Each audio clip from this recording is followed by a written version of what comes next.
It's a question every parent faces when their kid finally gets old enough to start school. It might be kindergarten, might be preschool in some cases. Should I delay my child, or is he or she developmentally ready, especially for kindergarten? Well, if you're a parent struggling to decide, stay with us for a few moments here, because Dr. Carla Keeney is with Esse Health, and she's here this morning with some professional insight. And I can recall having these thoughts with every child. I have 4. Matt has how many now?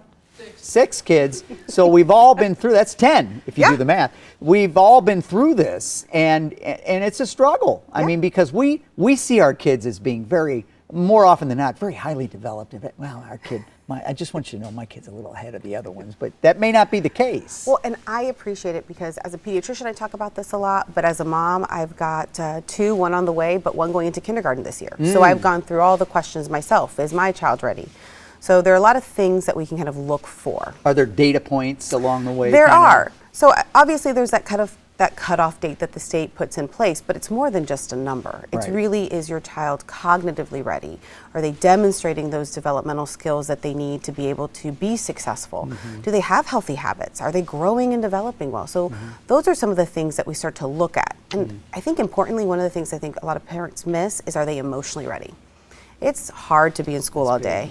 It's a big deal. You're socializing with lots of different people, and you're kind of being pushed to your limits. What kind of questions do you look for parents to ask of you when they're approaching this age? So, how is my kid growing? How is my kid developing? You know, are they meeting their fine motor skills? Can they use a pencil? Can they cut with scissors? Are they doing the things they should be doing? Gross motors? Are they jumping? Are they hopping on one foot? Some of these things, while they may sound silly, really set them up for success.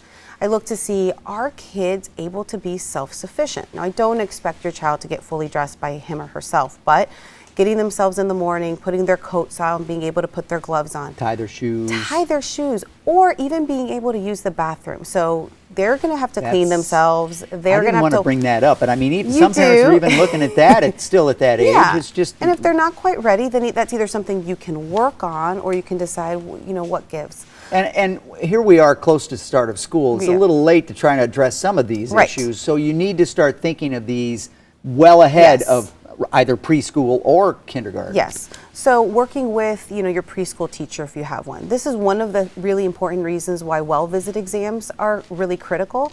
So you work with your pediatrician to kind of check those milestones. Is your child recognizing letters? Is he or she able to count? Are they looking at the shapes, and are they showing you signs that they can pay attention for a few minutes at a time? I don't expect a kid to sit there for an hour. That would be totally unrealistic. But 5 minutes of listening to a teacher read them a story, following a simple command, those are some of the things that your pediatrician, your preschool teacher, family members might be able to help you see. And don't be ashamed or afraid to ask these questions and address these issues. No, not at all. It's nothing to be embarrassed about. Some kids zip ahead in some areas and are held back in other areas. So we need to help them in those weaker spots. What we do know is that if your child is ready, even if they're on the younger end, that the data suggests that you should allow them to keep going. Keeping them an extra year just because they're younger may actually stunt their development later. That may be the most important part of this conversation. So keep that in mind too. And again, ask your pediatrician. That's why they're there. Thank you. Yeah, you're welcome. Have a great day. We're going to post this segment. Have a great day. I see what you did there. We're going to post this segment on our website, kmov.com/greatday, following the show. That's how you get invited back. That's right. Well done.